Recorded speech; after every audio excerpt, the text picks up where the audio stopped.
Additionally, AJ Lawson and Keyshawn Bryant will be available outside of the locker room. Coach. Somehow, some way, we figured out how to close out the game. We gave up 20 offensive rebounds, which created a major problem for our team. Because I thought offensively we played fairly well. Obviously, we made shots, but we made shots that I thought we played well. This has been a recurring problem all year. But went on the road in February. You take it, go home, watch a film.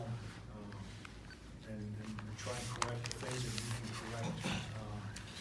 You can't over-celebrate. You can't pout when you don't figure one out. That's what these guys didn't do. We just lost 2 in a row to the #1 team in the country and had a Big 12 building. And we had great practices leading into this game. And obviously, a lot of credit to these kids for getting the road win. Questions for Chris? Chris, it seemed like you guys were pretty well in hand, I think up 15, and then they just started hitting shots. Was that just a case of them trying to exploit the defense a little, or them just getting hot?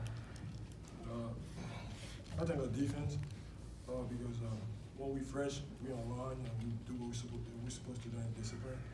But when we get tired, we kind of get like defensive and like get out of the line and giving up like pressure on the ball, and which allow them to take open threes and stuff. Chris, what did you see of Keyshawn and AJ today? 2 guys finished in double figures and had to hit a couple big shots late in the game. A lot of credit to them, man. They do a lot of mistakes on the court, but they don't pout. They just come back and next play try to make something happen. And they play really good.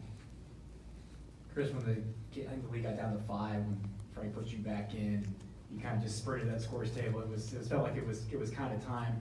What was your mentality to close this thing out? I mean, you watched kind of the lead slip every time it seemed like you went to the bench today. How important was your value out there, do you feel like? I mean, really important. I try to talk to a lot when I'm on the court. I mean, me running to the score table is just the way I always run. You know, I'm excited to go to the get in the game and just play. And I mean, it's just a matter of talking on the court. When I'm on the bench, I try to talk to the guys, but it seems like when I'm off the court, like communication getting bad. So I do my best to talk to the court. 2 more questions for Chris. Chris, you guys have played a lot of close games that really come down to these final 4 minutes. How confident are you guys going to the huddle in that last media timeout? Really confident. I mean, we don't lose confidence. We just like get a little bit pissed about mistakes we're making when we're tired, and we got to go to the next play. We got to learn from the past play and try to fix it in the next play so it don't cost us the game. Last question for Chris. Right? Chris, the offensive rebounds that you kind of helped tip out that AJ got, they fouled him. How difficult was that? Kind of everyone was kind of scrambling for. Did you see AJ out there? What were you trying to do? Just get kind of a hand on that ball? Yeah, I mean, I always try to go to the glass. But it's something that we talked in the locker room as a scouting report because this team played a lot outside. So it was like they're going to take long shots, it's going to be long rebounds. So I guess like we did a lot of watching instead of putting our first blood and giving contact. And we just watch, and that cost us a lot this game. And I mean, when I got like 5 people around me, I try to grab it. I cannot just try to tip it to the next person. Thanks, Chris. Questions for Frank?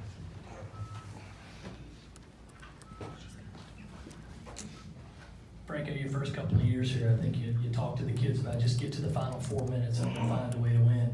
You guys are really pulling that off now, game after game. Besides just having a lot more, I guess, better talent, what's been the biggest difference in getting those final 4 minutes? Just the 3 guys that have played a bunch of games for us right now. You know, you think about today, they kind of made a little push, and we it's coming down the stretch, and Mike, who those of us that watch him play every day, we fight him to be more aggressive, more assertive offensively. He got an isolation at the elbow, and he went right at the basket and scored over Nick Claxton, which is not easy to do. We ran our sets the right way, and AJ could have panicked, and he didn't. And we waited for Sonny, and Sonny makes a big 3. It's and then Chris, it's, those three guys are giving us good offensive possessions. You don't win and lose in the last 3 minutes with your defense. You win and lose with your offense. You have bad turnovers, you have empty possessions, you create a bad situation. Like we had a real bad possession. The clock was winding down, and instead of Trey Campbell attacking the switch, he threw it to Felipe at 25 feet. Like, Felipe, you go do it. Luckily, Felipe threw it out of bounds. Because if he doesn't, that's an open court turnover, which is a problem. But but we're playing better offensively. When you play well offensively, then the spacing, the balance of the floor is the right way, which gives you a chance to offensive rebound, but more importantly, allows the defense to kind of be protected. Frank, when did you know that Keyshawn was going to be good to go today, and what did you get out of him? What coming in that video? Yeah, yesterday, he came in yesterday and told the trainer, he said, I'm going to give it a go. And he got through all practice and no discomfort. I never saw him limp. The first time I've seen him limp was when I took him out of the game because he didn't box out, and that's all we spoke about in the last time out. Was like, they're going to shoot a long three. You have to box. He didn't do it. So all of a sudden his knee hurt when he didn't box out. But he's a real good kid. Keyshawn, he wants to win, lets you coach him. He's grown tremendously. He made some plays for us off the ball defensively today, which he hasn't really done. Today he had some blocks. He helped on some back cuts. He's growing. He's growing, and obviously he made some of those layups and some of those dribble drives. And I tell him and AJ all the time, you guys, you're gonna get frustrated because we're all over you to play better. But don't lose sight of the fact that you're playing 30 minutes a game. So that's life as a freshman. Neither one fights it. Those two guys, we don't win the game today without those two freshmen. Coach's 6th straight SEC loss for Georgia. What's your view of what Tom Crean's trying to get done here? Yeah, I'm glad you asked that, because I was going to speak about that. Obviously, this is my 7th year in the league, and Mark Foxer was here. I've got tremendous respect for Mark. Mark always had his teams as prepared as any team I've ever coached against. I get it, so there's a change made. I gotta congratulate Tom and this university. They're doing something to create an unbelievable passion in the fan base, because I'm watching film every game, non-conference. They sold out December 31st or December 30th or something like that against a school that maybe I would have gotten a chance to play for. And I'm not trying to be disrespectful of whoever the opponent was. That's big time. And that's one thing this league has been missing is I get tired. I know Tom don't want to hear it. Tom's my friend. I respect the heck out of Tom. I don't like hearing it. Oh, your fans will come in January. Man, come on, man. We got a coach in November and December too. Our kids practice the whole month of October. We don't want to hear that. This school obviously has gotten on board to help Tom. And I think, I don't need to tell you, you guys cover his team.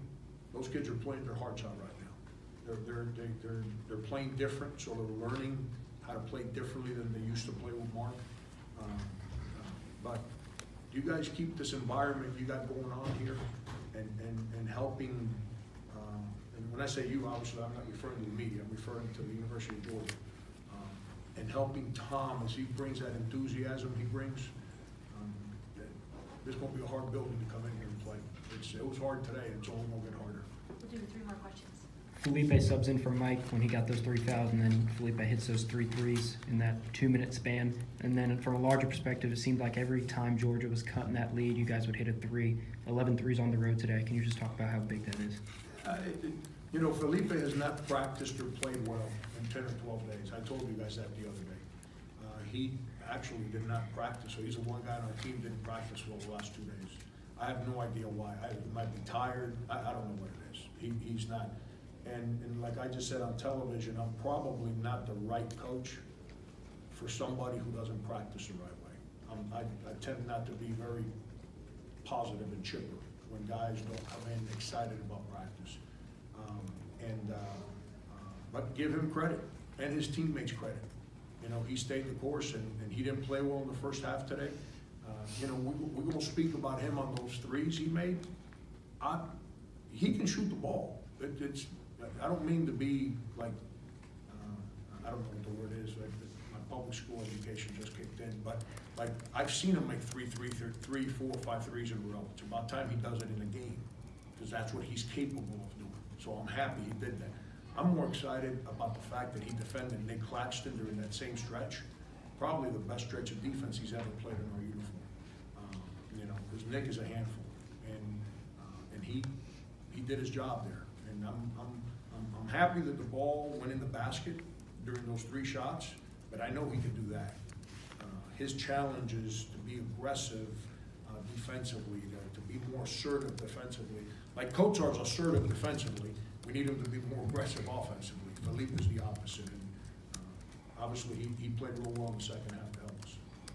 Coach, you mentioned after Tennessee, Asani really didn't have a great week leading up to that, and then Oklahoma State. What did you see out of him, I guess, over the last 2 days in practice, and what did you get out of him from the game today? That's where he's grown.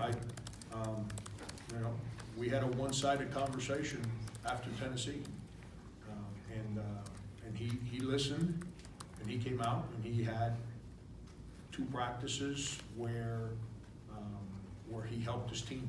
And I don't mean help by making shots. I mean help with his voice, his enthusiasm, with being where he belongs, things of that nature. Practice that way. That's the way he had been practicing and playing leading into last week. And so he handled it like a senior does. He understood what I said.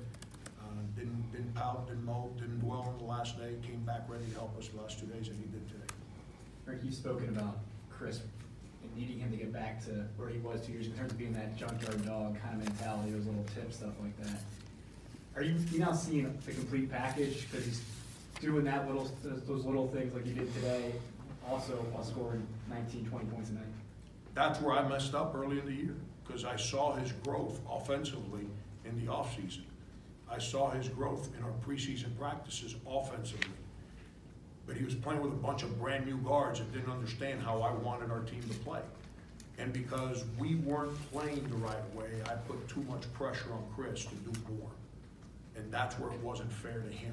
Because then he stopped doing all the little things, that spirit he's got. You know, he stopped doing those because I'm beating him up every day to do more. And that's where we sat down and we had that powerful conversation that I understood him loud and clear. He did, like with Hassani, I needed him to understand me. When I had that conversation with Chris, I needed to understand him. And he, you know, he was awesome that day, and he's, you know, if we can somehow figure out a way to keep him on the floor, he's going to have real good games. You're starting to see what I saw back in September and October offensively. You're starting to see it in games now. But now he's connected that with his ball screen defense, protecting the rim, his enthusiasm, his effort, blocking shots, all the things that he's good at. He's starting to connect that in games. Thanks, Frank.